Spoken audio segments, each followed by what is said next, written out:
Pemirsa, Presiden Prabowo Subianto meminta Badan Pengelola Investasi Danantara dilibatkan dalam Komite Stabilitas Sistem Keuangan atau KSSK. Keterlibatan Danantara dalam KSSK diharapkan dapat memperkuat koordinasi kebijakan dengan mempertimbangkan kondisi perekonomian dan dunia usaha secara lebih menyeluruh. Presiden Prabowo Subianto meminta Badan Pengelola Investasi Danantara dilibatkan dalam Komite Stabilitas Sistem Keuangan atau KSSK.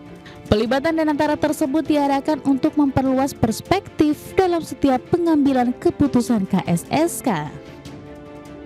CEO Danantara Rosan Roslani mengatakan keterlibatan Danantara dalam KSSK diharapkan dapat memperkuat koordinasi kebijakan dengan mempertimbangkan kondisi perekonomian dan dunia usaha secara lebih menyeluruh. Arahan tersebut akan membuat koordinasi KSSK menjadi lebih luas dengan melibatkan Danantara sebagai bagian dari ekosistem kebijakan ekonomi nasional. Rosan mengatakan berdasarkan arahan Presiden, Danantara nantinya akan dilibatkan dalam pertemuan KSSK. Mempunyai dampak juga langsung ke perekonomian dan usaha, tentunya dari segi skala moneter aja, jadi lebih ke whole ekosistemnya. Jadi arahannya adalah KSSK plus dana. Sebagai informasi, KSSK merupakan forum koordinasi yang melibatkan otoritas terkait untuk menjaga stabilitas sistem keuangan nasional. Dengan adanya arahan baru tersebut, Danantara akan turut dilibatkan dalam pembahasan dan pengambilan keputusan yang berkaitan dengan stabilitas dan perekonomian nasional. Dari Jakarta, Tim Liputan IDX Channel. Dan pemirsa, untuk membahas tema menarik kita hari ini, KSSK plus Danantara sinergi baru demi stabilitas ekonomi, sudah tersambung melalui Zoom dengan Hardini Puspasari, Ketua Komite Tetap Perencanaan Infrastruktur dan Pembiayaan Pembangunan Kadin Indonesia, dan Ebi Junaidi, Ekonom Fakultas Ekonomi dan Bisnis Universitas Indonesia. Bapak Ibu, terima kasih banyak sudah bergabung dalam Market Review hari ini. Sehat-sehat ya Bapak Ibu. Salam sehat bahagia. Sehat, terima kasih Mas Fajar. Baik, terima kasih. Saya ingin ke Bu Hardini terlebih dahulu. Bagaimana kemudian Kadin Indonesia memandang arahan Presiden Prabowo yang kini menyertakan Danantara secara rutin dalam rapat KSSK bersama BI, Kemenq dan OJK serta LPS. Apakah kemudian memang masuknya Danantara ke forum KSSK ini sebagai langkah tepat untuk menjembatani dengan sektoril atau dunia usaha, Bu Hardini? Jadi Kadin ini pada prinsipnya menilai arahan Bapak Prabowo Subianto untuk menyertakan Danantara secara rutin dalam Komite Stabilitas Sistem Keuangan ini merupakan langkah strategis yang berpotensi memperkuat sinergi antara kebijakan makroekonomi, stabilitas sistem keuangan, dan agenda investasi nasional. Nah, dalam hal ini Danantara masuk ke forum KSSK ini memiliki beberapa nilai tambah bagi dunia usaha. Adanya koordinasi antara kebijakan fiskal, moneter, sektor jasa keuangan, dan investasi ini menjadi lebih terintegrasi, sehingga berbagai respon terhadap dinamika ekonomi dapat diterjemahkan lebih cepat dalam kebijakan yang mendukung iklim usaha. Nah, Danantara dalam hal ini adalah pengelola investasi negara yang dapat memberikan perspektif mengenai kebutuhan pembiayaan proyek-proyek strategis, hilirisasi industri, transisi energi, dan pembangunan infrastruktur produktif yang menjadi motor pertumbuhan ekonomi. Nah, ada juga nih dari sisi dunia usaha, ini memperoleh sinyal bahwa stabilitas keuangan itu tidak hanya dipandang sebagai tujuan jangka pendek, tetapi juga ini diarahkan untuk memperkuat kapasitas daripada produksi. Jadi bagi Kadin sendiri, stabilitas sistem keuangan ini harus sehat, harus mampu diterjemahkan menjadi ketersediaan pembiayaan yang lebih murah, akses kredit yang lebih luas, kepastian investasi, serta meningkatkan kepercayaan pelaku usaha. Jadi Kadin ini berkepentingan sekali agar koordinasi ini menghasilkan kebijakan yang tidak menambah kompleksitas dalam birokrasi atau adanya tumpang tindih kewenangan, dan dalam hal ini juga diharapkan Danantara sebaiknya berperan sebagai mitra strategis yang menyediakan basis investasi dari perkembangan sektoril, kewenangan utamanya terkait stabilitas sistem keuangan yang berada pada institusi yang memiliki mandat konstitusional, yaitu ada Bank Indonesia, Kementerian Keuangan, Otoritas Jasa Keuangan OJK, dan Lembaga Penjamin Simpanan. Jadi dunia usaha membutuhkan kepastian bahwa stabilitas ekonomi tidak hanya terjaga di tingkat indikator makro, tetapi juga dirasakan secara nyata melalui peningkatan investasi, ekspansi industri, dan kemudahan pembiayaan dalam menciptakan lapangan kerja. Baik, ini tentu menarik begitu ya apa yang tadi sudah diungkapkan oleh Bu Hardini, yang juga saya turut garis bawahi adalah semoga tidak menambah kompleksitas. Kalau Pak Ebi, tanggapannya atau penilaiannya seperti apa Pak? Apakah cukup senada atau ada sisi lain sebetulnya yang bisa kita lihat dari instruksi Presiden ini? Ya, kalau senada, ada senadanya. Karena memang arah kebijakan ini bisa dipahami, pemerintah ingin memperkecil jarak antara perumusan kebijakan makro dengan kebutuhan proyek strategis di lapangan. Tapi di sisi lain ada beberapa hal yang perlu menjadi catatan gitu. Yang pertama adalah adanya risiko utama kita pada persepsi pasar. Gitu. Investor akan menilai nih, bukan hanya tujuan kebijakan tetapi juga desain kelembagaannya akan seperti apa. Kita ketahui bahwasanya KSSK selama ini adalah anggotanya ada Kementerian Keuangan, Bank Indonesia, OJK, LPS yang semuanya ini berperan sebagai regulator dan otoritas pengawas yang bersifat independen. Sedangkan Danantara, pengelola investasi, keterlibatannya tidak boleh membuat batas antara regulator dan pelaku investasi ini menjadi kabur. Nah, yang kedua yang juga menjadi concern adalah soal dasar hukum. Komposisi KSSK ditetapkan dalam Undang-Undang P2SK, jadi menambah anggota bukan sebuah keputusan administratif, tetapi menyentuh perubahan undang-undang harusnya. Yang bisa dilakukan tanpa merubah itu adalah mengundang Danantara sebagai peninjau atau narasumber pada pembahasan tertentu saja. Nah, kalau keraguan seperti ini muncul soal independensi regulator atau potensi konflik kepentingan, responnya bisanya kemudian pasar melihat ada premi risiko yang kemudian menjadi lebih tinggi, tekanan ke nilai tukar, dan biaya pendanaan yang bisa jadi lebih mahal. Karena itu menurut saya Danantara sebaiknya diposisikan sebagai mitra koordinatif yang memperkuat perspektif investasi dan sektor real, seperti kata Bu Hardini tadi, tetapi tidak masuk ke wilayah keputusan yang menjadi kewenangan dari regulator di KSSK tersebut. Oke, menarik sekali lagi apa yang kemudian tadi diungkapkan oleh Pak Ebi, apalagi kita tahu baru saja kita menerima kabar begitu ya pengunduran diri dari Gubernur Bank Indonesia dan Danantara dilibatkan dalam KSSK. Mungkin sedikit lagi Pak Ebi, apakah kemudian memang pasar menilai hal ini sebagai sesuatu yang negatifkah, dominan negatif, atau justru sebetulnya ada positifnya juga turut diapresiasi oleh pasar, Anda lihat? Kita belum bisa melihat ya, karena kalau kita mau melihat isunya tersebut akan terlihat sekali kalau ada premi risiko yang naik, tekanan nilai tukarnya seperti apa, biaya pendanaannya menjadi lebih mahal atau tidak gitu. Jadi hal-hal ini belum terlihat di hari ini. Mungkin kita butuh waktu dulu sampai dengan umpamanya ada keluar kebijakan-kebijakan di KSSK gitu ya, yang kemudian memberikan sinyal kepada pasar apakah upaya ini memang tetap bisa menjaga independensi dari lembaga-lembaga yang berada di KSSK atau menjadi intervensi terhadap kewenangan regulator. Oke, baik, itu menjadi catatan juga begitu ya bagaimana kemudian persepsi pasar begitu ya terkait dengan Danantara yang dilebatkan dalam KSSK. Saya ke Bu Hardini, selama ini kan kebijakan fiskal dan moneter seringkali dinilai lambat ditransmisikan ataupun tertransmisikan ke sektor real. Lantas seberapa besar Anda optimis keterlibatan Danantara mampu mempercepat eksekusi investasi di lapangan? Tapi tahan dulu Bu Hardini, kita akan lanjutkan diskusi kita usai jeda berikut ini. Pemirsa tetaplah bersama kami, Market Review segera kembali. Masih bersama kami di Market Review, pemirsa. Sebelum kita lanjutkan diskusi kita di hari ini, saya ingin mengajak Anda untuk melihat sejumlah infografis yang sudah kami persiapkan. Di mana yang pertama, pemirsa, terkait dengan pertumbuhan outstanding kredit perbankan dalam persentase. Kita lihat di tahun 2021 5,24%, kemudian melonjak di 2022 11,35%, di 2023 10,38%, masih cukup baik di level 2 digit. 2024 10,39%, namun sayang sekali melandai pada 2025 di 9,69% dan bahkan 7,51% di tahun 2026 berdasarkan data terakhir dari Bank Indonesia. Selanjutnya pemirsa, kita juga lihat bersama inflasi tahunan Januari hingga Juni 2026 secara year on year pemirsa. 4,3% pada bulan Januari, kemudian meningkat 4,76% di Februari, 3,48% pada bulan Maret, melandai cukup signifikan. Kemudian di April inflasi tahunan di 2,42%, di Mei kembali mengalami kenaikan ke level 3,08% dan bahkan mengalami sedikit lonjakan ke level 3,34% pada Juni 2026.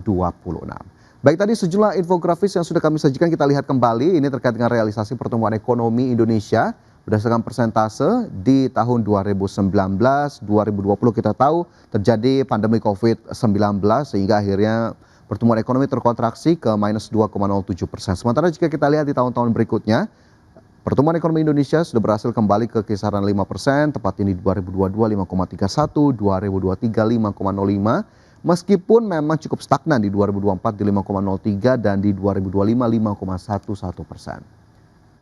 Baik, kita lanjutkan diskusi kita hari ini. Tadi ada pertanyaan saya menggantung untuk Ibu Hardini. Kebijakan fiskal dan moneter seringkali dinilai lambat tertransmisikan ke sektor real. Lantas, bagaimana kemudian Anda melihat Danantara masuk ke dalam KSSK? Apakah kemudian optimistis bahwa hal ini justru akan dapat mengakselerasi hal-hal yang dinilai lambat tadi, Bu Hardini? Jadi kalau terkait hal ini saya cukup optimis ya mengenai tingkat optimisme ini terukur. Karena kehadiran Danantara dalam forum KSSK ini bukanlah solusi instan yang otomatis mempercepat investasi, namun dapat menjadi katalis penting apabila diikuti dengan koordinasi kebijakan yang efektif dan pengambilan keputusan yang lebih cepat. Selama ini salah satu tantangan utama perekonomian Indonesia adalah kesenjangan antara kebijakan makroekonomi dan implementasi di sektor real.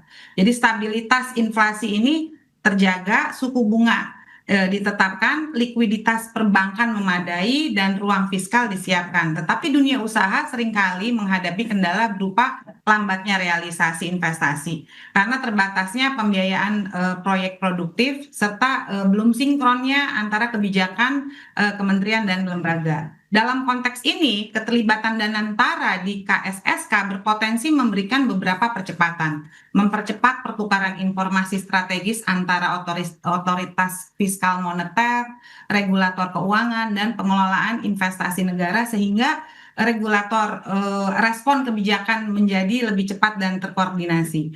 Dan memperkuat policy feedback nih, Danantara dapat menyampaikan secara langsung kondisi di lapangan termasuk hambatan-hambatan investasi, kebutuhan pembiayaan, serta prospek sektor prioritas seperti hilirisasi, ketahanan pangan, dan energi dan infrastruktur.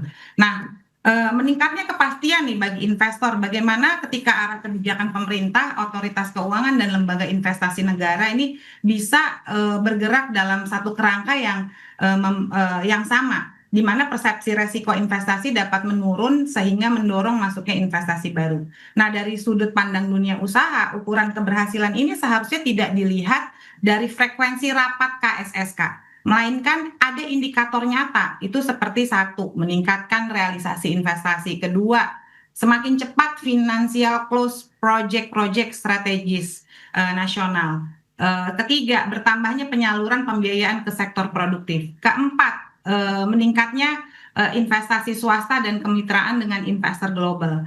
Kelima, terciptanya lapangan kerja baru serta peningkatan daya saing industri nasional. Jadi pelibatan Danantara dalam KSSK ini merupakan langkah yang prospektif untuk memperkuat transmisi kebijakan ke sektor real. Jadi keberhasilannya akan sangat bergantung pada kualitas koordinasi antar lembaga sehingga jelas pembagian kewenangan, disiplin dalam implementasi, dan konsistensi pemerintah dalam menjaga investasi yang lebih kondusif. Baik, ya, itu menjadi catatan juga begitu ya bagaimana kemudian optimisme usai masuknya ataupun pelibatan Danantara dalam KSSK. Saya ke Pak Ebi, lantas kalau kita lihat tadi sudah Anda sebutkan begitu ya memiliki peran yang berbeda Kementerian Keuangan, BI, OJK, LPS dengan Danantara. Lantas bagaimana kemudian guidance yang diperlukan agar tidak ada benturan kepentingan dan kita lihat ini tidak saling overlapping dalam mengambil keputusan misalnya, Pak Ebi? Ya, memang resiko terbesar dari kebijakan ini adalah adanya potensi konflik kepentingan ya, yang kemudian menghasilkan persepsi pasar terhadap kemungkinan itu gitu. Pasar ini sangat sensitif pada isu tata kelola, tentu saja kalau muncul keraguan soal independensi proses pengambilan keputusan, dampaknya bisa kemana-mana gitu. Premi risiko kita naik, biaya pendanaan lebih mahal, kepercayaan investor turun gitu. Ini kita nggak bisa menutup mata, sebelumnya ada beberapa hal yang menjadi opini pasar yang kemudian mempengaruhi keyakinan pasar terhadap Indonesia gitu. Umpamanya saat pelucuran Danantara gitu, ada kekhawatiran soal tata kelola dan rangkap peran operator dengan regulator. Ini ikut kemudian menekan IHSG kita gitu. Atau pada transisi kepemimpinan BI, ini Fitch kemudian mengingatkan bahwa risiko independensi dan rupiah menembus 18.000. Juga sebaliknya ketika Danantara waktu itu mengklarifikasi perannya di ekspor komoditas tidak akan menjadi trader gitu, maka saham komoditas langsung rebound gitu. Jadi solid sekali pertanyaan bagaimana memastikan kehadirannya ini tidak mengganggu independensi dari regulator. Selama ada batas peran yang jelas, pembahasannya itu tidak menyangkut akses informasi tertentu. Kenapa? Karena Danantara sendiri juga adalah pengelola dari bank-bank himbara dan lain-lain yang ini adalah subjek dari diskusi-diskusi di KSSK juga. Selama ada batas yang jelas ini, pembatasan akses informasi ini, dan tata kelola yang kuat, resiko itu mungkin bisa diharapkan bisa dikelola dengan baik dan pasar juga memberikan persepsi yang baik terhadap hal tersebut. Oke, garis batas, kenapa kemudian tadi juga Anda sempat sebutkan dasar hukum begitu ya, bagaimana kemudian pelibatan Danantara dalam KSSK ini. Saya kembali ke Bu Hardini. Bu Hardini, kalau kita lihat pemerintah kan juga menargetkan pertumbuhan nasional lagi-lagi ya di atas 5%. Apakah kemudian ini juga bisa menjadi motor baru untuk mengejar target pertumbuhan ekonomi nasional? Jadi Kadin memandang bahwa sinergi antara KSSK dan Danantara ini merupakan modal kelembagaan yang positif. Karena ini harus mendukung target pertumbuhan ekonomi nasional kita di atas 5%, harus mendekati di 6%. Namun sinergi ini bukan satu-satunya loh untuk faktor penentu. Karena pertumbuhan ekonomi pada akhirnya akan dipengaruhi oleh kombinasi berbagai faktor. Itu mulai dari konsumsi, rumah tangga, investasi, ekspor, produktivitas industri, hingga kondisi ekonomi global. Jadi kalau dari perspektif dunia usaha, pelibatan Danantara dalam ekosistem KSSK ini dapat memberikan nilai tambah karena memperkuat koordinasi antara kebijakan dan stabilitas makroekonomi dan strategi investasi nasional. Tapi apabila koordinasi tersebut mampu mempercepat realisasi investasi, ini akan memperluas akses pembiayaan di sektor produktif, serta ini akan meningkatkan kepercayaan investor pada kontribusinya terhadap pertumbuhan ekonomi yang akan semakin nyata. Nah, meski demikian, Kadin juga memandang nih bahwa untuk mencapai pertumbuhan untuk mendekati di 6%, ini diperlukan dukungan kebijakan yang lebih luas. Antara lain, satu, menjaga inflasi dan stabilitas nilai tukar iklim usaha tetap kondusif. Kedua, memastikan pembiayaan bagi sektor produktif dan tetap tersedia dengan biaya yang kompetitif. Ketiga, menjaga kesinambungan kebijakan fiskal yang mendukung investasi dan daya beli masyarakat. Keempat, mempercepat penyelesaian hambatan perizinan dan pelaksanaan proyek strategis nasional. Kelima, memperkuat kepastian hukum dalam penerapan tata kelola yang baik, meningkatkan kepercayaan investor domestik maupun asing. Jadi dalam hal ini, apabila koordinasi tersebut berjalan lancar, mampu menghasilkan kebijakan yang akan konsisten, cepat, dan memberikan kepastian pada pelaku usaha, maka peluang Indonesia mencapai target pertumbuhan ekonomi di atas 5% hingga mendekati di 6% akan semakin menjadi kuat. Baik, lagi-lagi kita harapkan memang realisasi investasi begitu ya bisa diakselerasi. Lantas apakah kemudian Pak Ebi juga memandang hal ini dengan adanya Danantara di KSSK bisa menjembatani realisasi investasi ke proyek-proyek strategis yang mungkin agak sedikit terhambat begitu ya dengan kondisi perbankan ataupun kekakuan dalam penyaluran kredit? Nanti Pak Ebi kita jawab usai jeda berikut ini. Pemirsa tetaplah bersama kami, Market Review segera kembali.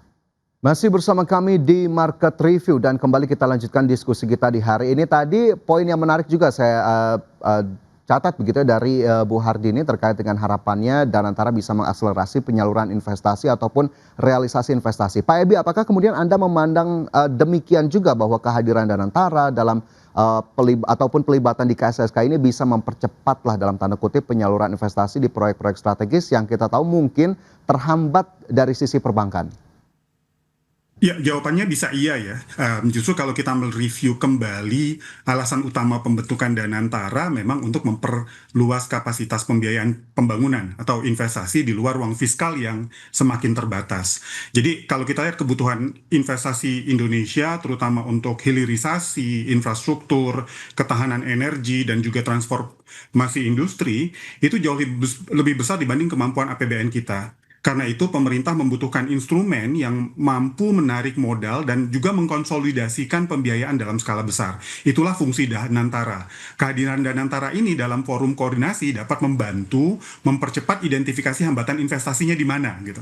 Nah, selama ini tidak jarang terjadi situasi di mana proyek sudah memiliki nilai ekonomi yang baik, tetapi prosesnya terhambat oleh persoalan koordinasi, pembiayaan, atau sinkronisasi kebijakan antar lembaga. Nah, meskipun demikian, percepatan investasi ini tidak boleh dilakukan dengan mengorbankan prinsip kehati-hatian, terutama untuk sektor keuangan, misalnya melanggar standar risiko, harusnya dia keberadaan Danantara di sana ini bisa memperbaiki struktur pembiayaan, pembagian risiko proyek, dan lain sebagainya. Jadi, risiko yang harus diwaspadai adalah munculnya persepsi bahwa proyek-proyek tertentu memperoleh perlakuan khusus karena didukung oleh Danantara yang justru dapat menciptakan risiko bagi sektor keuangan maupun fiskal. Jadi, ini pisau yang punya dua mata, yang satu bisa menjadi lebih baik, tetapi di sisi lain juga memiliki resiko yang cukup besar terhadap kepercayaan masyarakat, kepercayaan pasar, dan bagaimana kita mengelola lembaga-lembaga di negara. Karena bukan apa-apa, banyak sekali riset yang menunjukkan bahwasanya pada level internasional sebuah sovereign wealth fund itu menjadi kredibel justru dibangun di atas pembatasan yang tegas antara regulator, pembuat kebijakan, dan pengelola investasi. Jadi semakin jelas batasnya, semakin tinggi kepercayaan pasar. Itu Baik, menjadi semakin catatan tinggi James. batasnya semakin tinggi kepercayaan pasar. Ini pertanyaan berikutnya mungkin untuk kedua-duanya ya Bu Hardini dan juga Pak Ebi. Lantas kalau kita boleh kita gambarkan atau boleh kita rincikan indikator-indikator apa yang akhirnya bisa kita jadikan patokan untuk keberhasilan pelibatan Danantara dalam KSSK ke depan? Apakah memang ada indikator yang jelas yang bisa kita kejar dalam 1 hingga 2 tahun ke depan? Saya kembali ke Bu Hardini terlebih dahulu. Jadi dalam hal ini pasti ada indikatornya ya. Ini kita harus dibaringin dengan peningkatan kualitas pertumbuhan. Salah satunya indikator pentingnya adalah penurunan incremental capital output ratio (ICOR). Jadi semakin rendah angka ICOR, semakin efisien penggunaan investasi dalam menghasilkan pertumbuhan ekonomi. Artinya, Indonesia tidak hanya mengejar besarnya investasi, tetapi bagaimana memastikan setiap investasi ini menghasilkan produktivitas dan nilai tambah yang lebih tinggi. Nah, sinergi antara KSSK dan Danantara ini berpotensi memberikan kontribusi positif apabila mengarahkan investasi ke sektor-sektor yang memiliki produktivitas tinggi seperti hilirisasi industri, manufaktur berteknologi, pangan, energi, ekonomi digital, dan infrastruktur yang mendukung rantai pasok nasional. Nah, investasi ini lebih tepat sasaran, akan meningkatkan efisiensi ekonomi sehingga kebutuhan tambahan modal menghasilkan pertumbuhan yang dapat ditekan. Kadin juga melihat bahwa penurunan ICOR itu tidak dicapai hanya melalui penambahan pembiayaan. Ini diperlukan reformasi yang menyeluruh, antara lain penyederhanaan regulasi, percepatan perizinan, kepastian hukum, penguatan logistik nasional, dan digitalisasi layanan publik, dan peningkatan produktivitas tenaga kerja. Nah, dengan demikian setiap rupiah investasi akan memberikan dampak ekonomi yang lebih besar dibandingkan dengan sebelumnya. Nah, dalam hal ini peluang Indonesia untuk menurunkan ICOR ini akan semakin besar. Karena penurunan ICOR tersebut akan meningkatkan efisiensi investasi, memperkuat daya saing industri nasional, dan menjadikan Indonesia lebih kompetitif dibandingkan negara-negara lain di ASEAN dalam menarik investasi yang lebih berkualitas. Penurunan ICOR, efisiensi, meningkatkan daya saing begitu ya, menjadi indikator yang sepertinya perlu kita perhatikan bersama. Sepakat dengan apa yang tadi Bu Hardini katakan. Lantas kalau dari Pak Ebi, adakah kemudian indikator-indikator khusus atau spesifik yang juga perlu kita perhatikan? Kalau boleh saya kasih 3 indikator ya. Yang pertama adalah indikator sektorial, yang tadi Bu Hardini katakan gitu.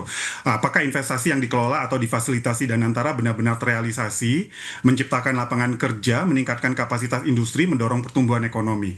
Yang kedua adalah indikator kepercayaan pasar.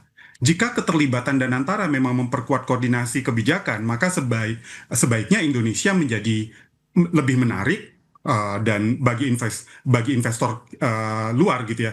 Indikatornya bisa kita lihat nanti di pergerakan rupiah seperti apa, yield SBN kita, arus modal asing, dan juga persepsi lembaga pemeringkat yang sadly belakangan ini melemah gitu ya. Dan yang ketiga adalah indikator tata kelola. Ini yang menjadi perhatian utama pasar dan saat ini cenderung dipersepsikan menurun. Sebagai contoh, apakah aturan yang jelas mengenai peran Danantara di KSSK ada atau tidak gitu.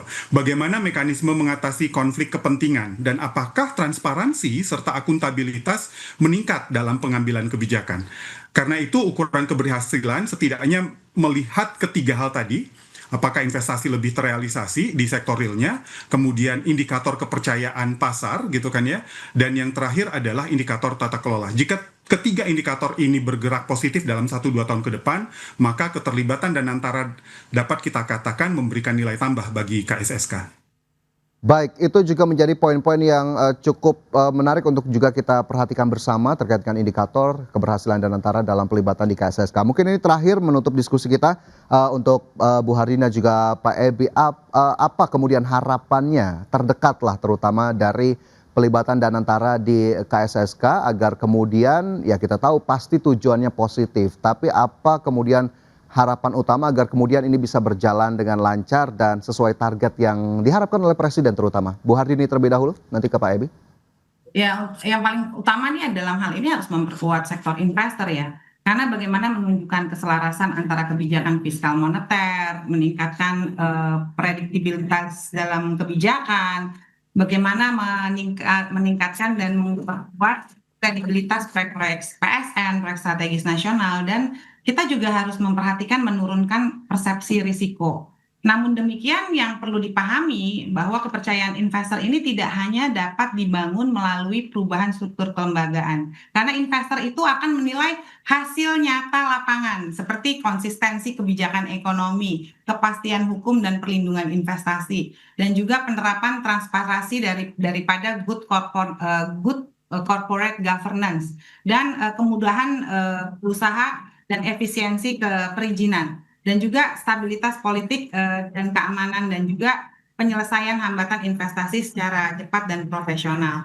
Nah, dengan demikian Danantara dan KSSK ini dapat dipandang sebagai menjadi langkah strategis untuk memperkuat arsitektur daripada koordinasi ekonomi nasional. Tapi dalam hal ini tentunya koordinasi harus menghasilkan kebijakan yang lebih menghasilkan kebijakan-kebijakan yang bisa dilakukan percepatan realisasi investasi di sektor real. Maka ini akan berpotensi menjadi salah satu faktor peningkatan kepercayaan investor asing sekaligus memperkuat posisi Indonesia dalam tujuan investasi yang kompetitif di kawasan ASEAN. Baik, kalau dari Pak Ebi, gimana nih Pak? Menutup diskusi kita, harapan terakhirnya untuk pelibatan Danantara. The devil is in the detail gitu ya Mas ya. Jadi detailingnya itu yang mungkin sekarang masih dipertanyakan oleh kita gitu ya di akademik dan juga di pasar. Aturannya yang jelas seperti apa mengenai keterlibatan dan peran Danantara ini di KSSK gitu. Mekanismenya seperti apa, koordinasinya seperti apa, itu yang mungkin detailing seperti itu yang perlu diberikan sinyalnya, penjelasannya kepada pasar sehingga kita bisa yakin bahwasanya inisiatif ini memang inisiatif yang nilai positifnya dapat realisasi dan tidak memiliki efek samping yang kemudian menjadi pertanyaan besar terkait dengan tata kelola, kemudian good corporate governance tadi, dan juga konflik kepentingan yang mungkin muncul dari hal ini. Itu barangkali Mas. Baik, itu catatan menutup diskusi kita hari ini. Terima kasih banyak Ibu Hardini, Pak Ebi sudah bergabung bersama kami dalam Market Review. Semoga pembahasan kita tadi bisa didengar lah, kemudian juga dipahami oleh masyarakat begitu ya terkait dengan isu yang tadi kita ulas. Terima kasih banyak Bu Hardini, Pak Ebi, sehat selalu, sukses selalu untuk Anda. Terima kasih Mas, salam sehat. Masih bersama kami dalam Market Review, pemirsa, pemerintah segera memulai implementasi proyek pembangkit listrik tenaga surya berkapasitas 100 gigawatt yang menjadi salah satu agenda transisi energi nasional. Adapun tahap pertama proyek tersebut telah mendapat persetujuan dan akan diawali dengan peletakan batu pertama dalam waktu dekat. Menteri Energi dan Sumber Daya Mineral Bahlil Lahadalia mengatakan rencana percepatan proyek PLTS tersebut juga dibahas dalam rapat terbatas bersama Presiden Prabowo Subianto pada Selasa kemarin. Bahlil menambahkan Presiden Prabowo Subianto direncanakan akan memimpin langsung seremoni groundbreaking perdana proyek tersebut.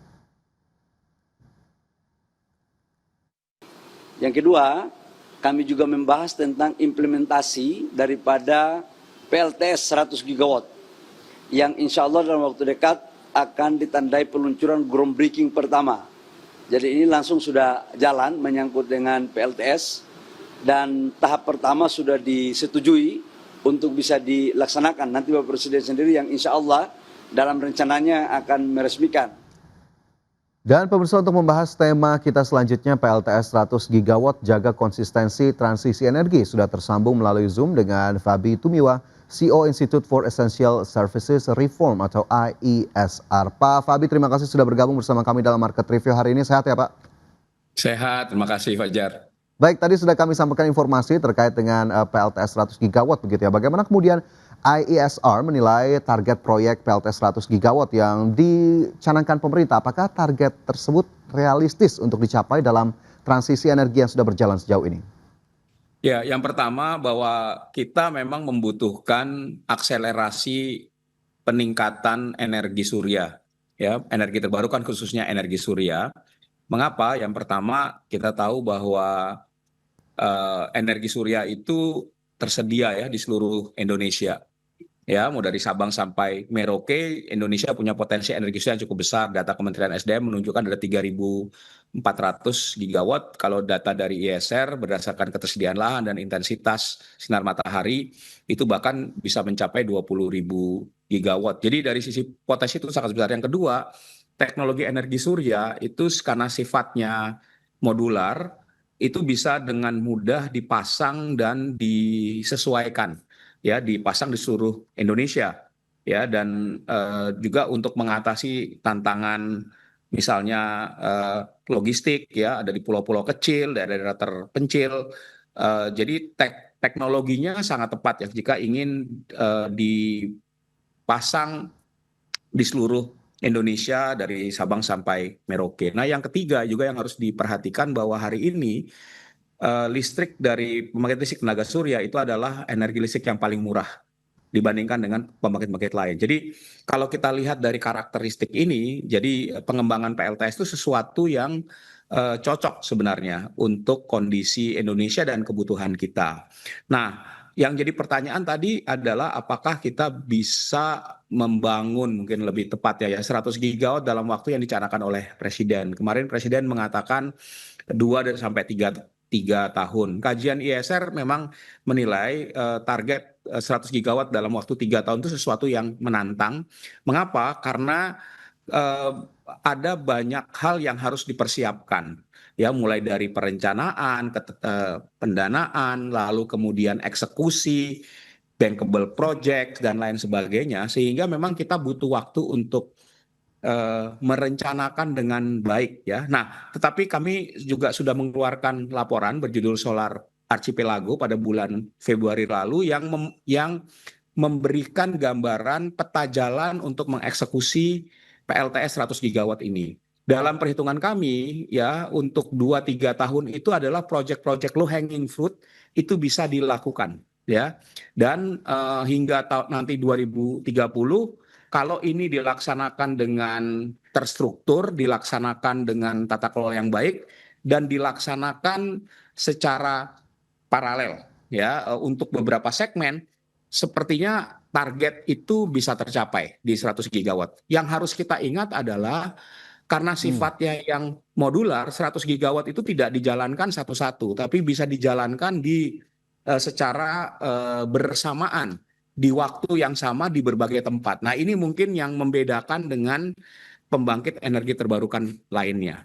Oke, jadi memang masih cukup bisa kita katakan optimistis sebetulnya dalam 2 hingga tahun ke depan seperti yang kemudian dicanangkan bisa saja tercapai, tapi catatannya memang cukup banyak begitu ya Pak Fabi, apa yang kemudian harus disesuaikan ataupun dilakukan di lapangan. Tapi apa kemudian yang Anda lihat menjadi bottleneck paling besar lah di lapangan untuk kemudian pencapaian ini bisa disegerakan atau diwujudkan dalam waktu yang tadi sudah dicanangkan oleh Presiden terutama? Ya, kalau kita lihat hari ini yang jadi pertanyaannya adalah itu akan dibangun di mana sih gitu ya. Kalau saya lihat dari pernyataan Menteri SDM kemarin, beliau mengatakan dalam waktu singkat Presiden akan memulai groundbreaking-nya dan juga peresmian. Nah, kalau beberapa bulan lalu memang sudah ada pembahasan ya. Jadi setelah kita mengalami krisis energi karena ada krisis di Selat Hormuz, sebenarnya program 100 gigawatt itu sudah di-relaunching oleh Presiden. Ya, kira-kira begitu dibandingkan dengan yang tahun lalu, karena sebenarnya inisiasi 100 gigawatt itu sudah dimulai dari tahun lalu. Tapi dipercepat sepertinya seiring dengan adanya tantangan krisis energi yang kita hadapi. Nah, dengan skema yang baru ada indikasi yang sudah terindikasi untuk tahap pertama itu adalah 17 gigawatt, di mana salah satunya adalah penggantian PLTD dengan PLTS plus BESS plus battery. Nah, ini PLTD yang dioperasikan oleh PLN ya, dan beberapa pembangkit lain, totalnya ada 17 gigawatt. Jadi kalau kita lihat sebenarnya indikasi proyeknya ada, tetapi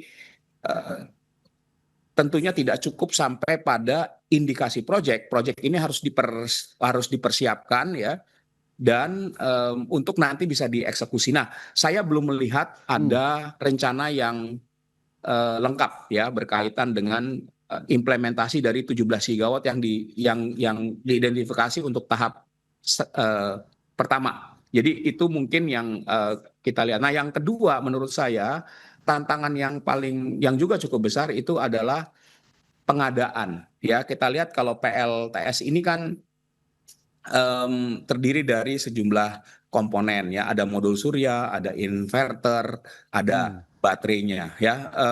Desainnya akan seperti apa dan pengadaannya akan seperti apa.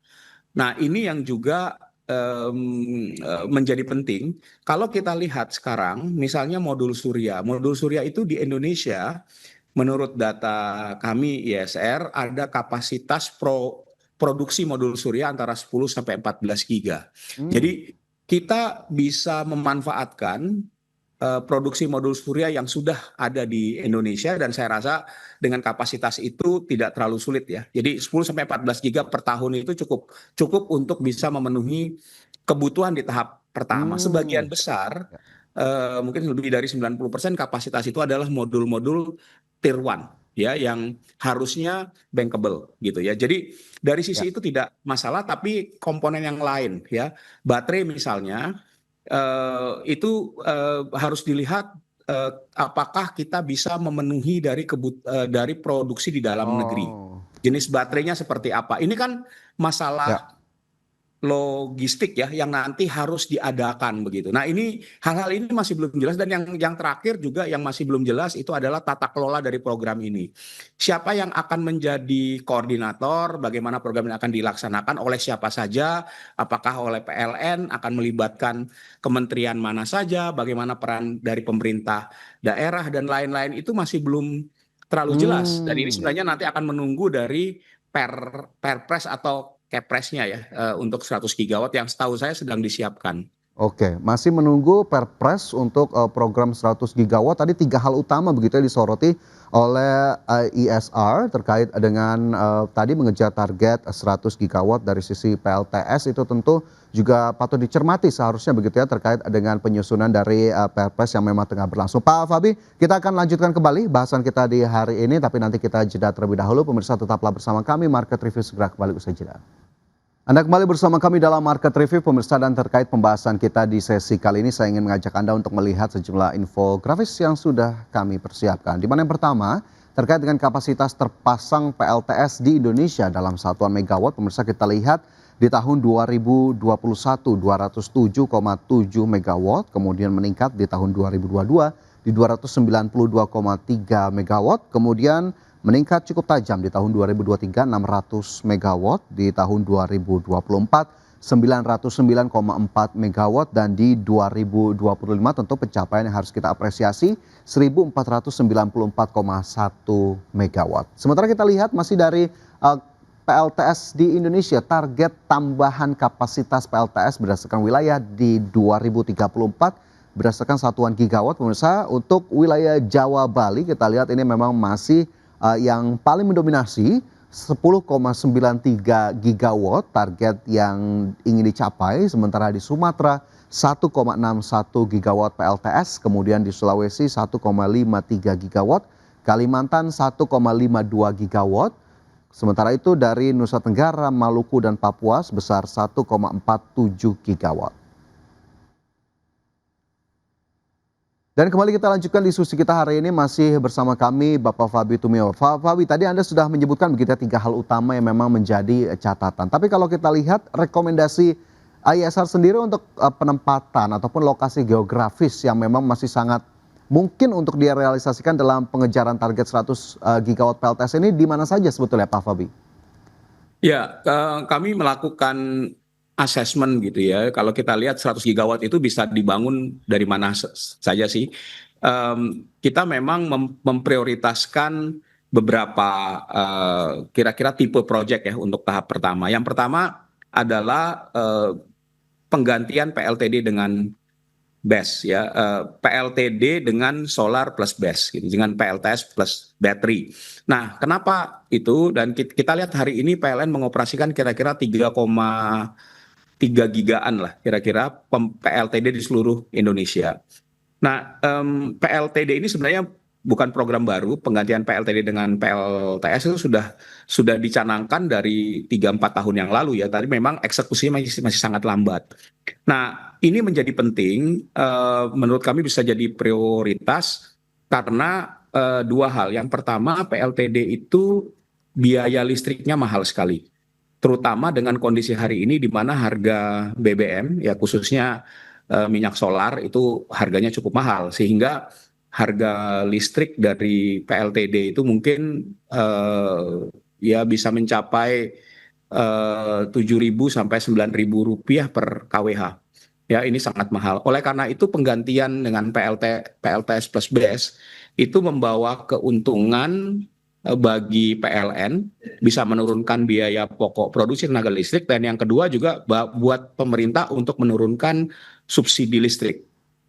Ya, dan juga berdampak untuk mengurangi impor BBM. Ya, itu prioritas pertama, dan ini kami dorong karena banyak PLTD itu dioperasikan di daerah-daerah Indonesia Timur. Ya, ada di Bali, NTB, NTT, Maluku, Papua, bahkan sejumlah daerah di Sulawesi ya.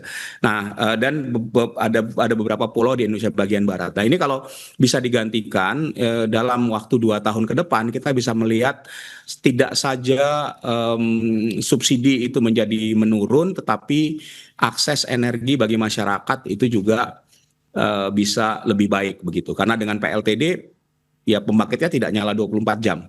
Ya, dengan PLTS plus BESS diharapkan bisa menyala 24 jam gitu. Listrik yang tersedia. Yang kedua juga hari ini yang kemarin juga disampaikan oleh Menteri SDM itu adalah program listrik desa. Ada 11.000 desa yang belum berlistrik ya, yang katanya sudah 2025 kemarin terbangun 1.400 desa. Menurut kami penyediaan listrik untuk desa ini juga bisa langsung menggunakan PLTS plus BESS.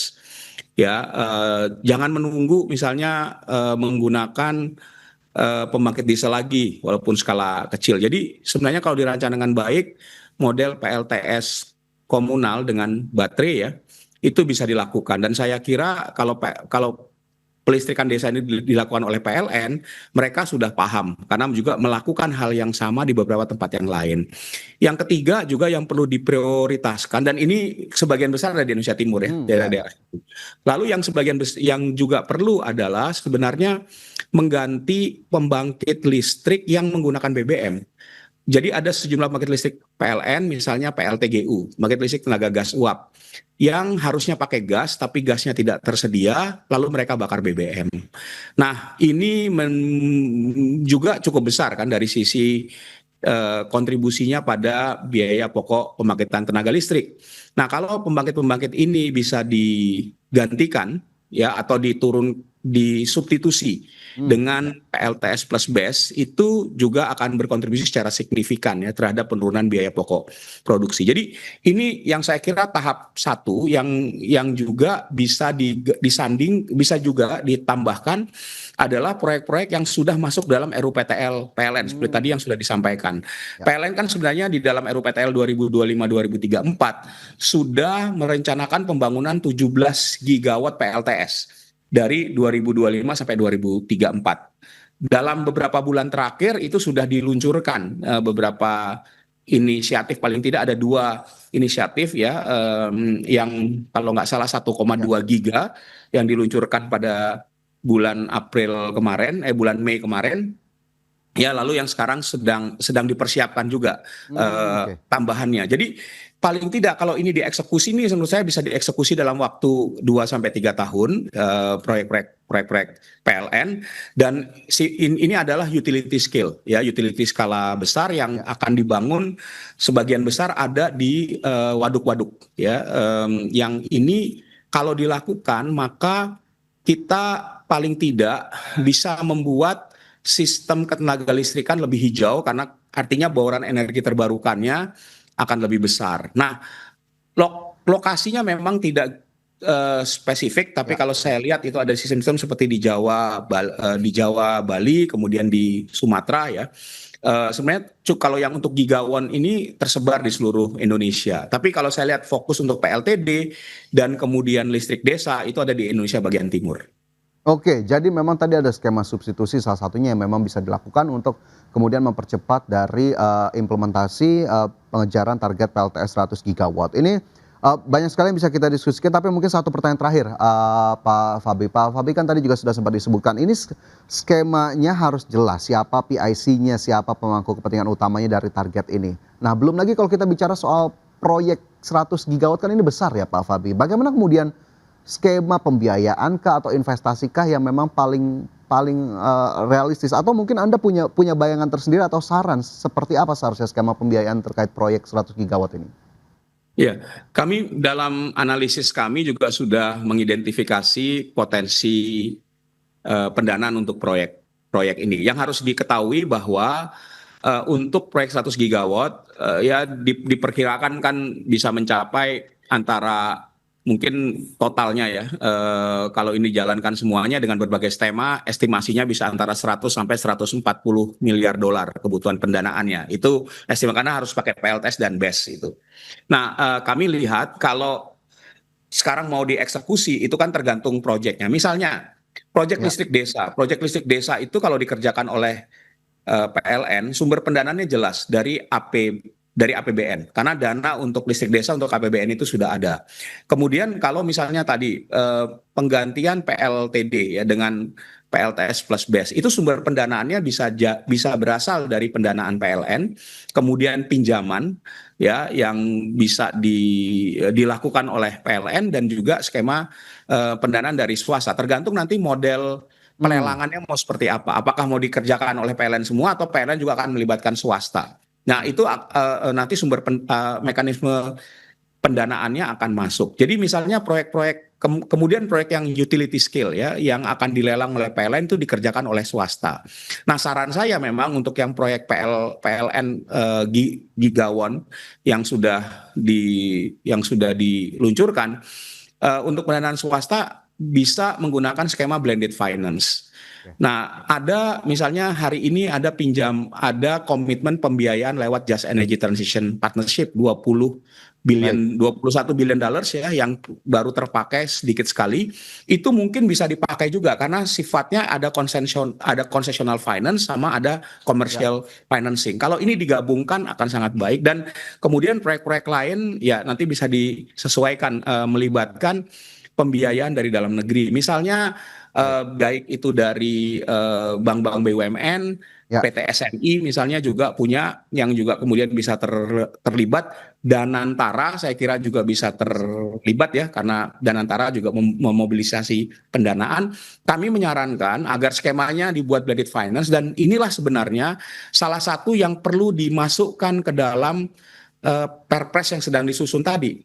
Mekanisme pendanaannya seperti apa supaya bisa memobilisasi pendanaan dari berbagai sumber. Karena kalau menggunakan APBN saja tidak cukup, dan tentunya risiko setiap proyek itu berbeda-beda yang nanti akan menentukan struktur dari pendanaan proyek itu sendiri. Oke, Ya, itu ini yang kira-kira. memang Jadi kita butuh blended finance lah kira-kira untuk proyek 100 gigawatt ini. blended finance dibutuhkan, tapi lagi-lagi kejelasan harus dinyatakan begitu ya, bagaimana kemudian skema pembiayaan dalam Perpres yang memang tengah disusun atau tengah berjalan begitu ya terkait dengan PLTS 100 gigawatt. Baik Pak Fabi, banyak yang sebetulnya bisa kita gali lebih lanjut, tapi sayang sekali waktu kita terbatas. Terima kasih banyak Pak Fabi sudah hadir dalam Market Review hari ini. Sehat selalu, sukses selalu untuk Anda. Terima kasih. Dan pemirsa, sudah 60 menit kami menemani Anda dalam program Market Review. Ikuti terus beragam informasi pilihan hanya di IDX Channel TV Bisnis nomor 1 di Indonesia. Saya Fajar Wayong pamit undur diri. Terima kasih. Sampai jumpa.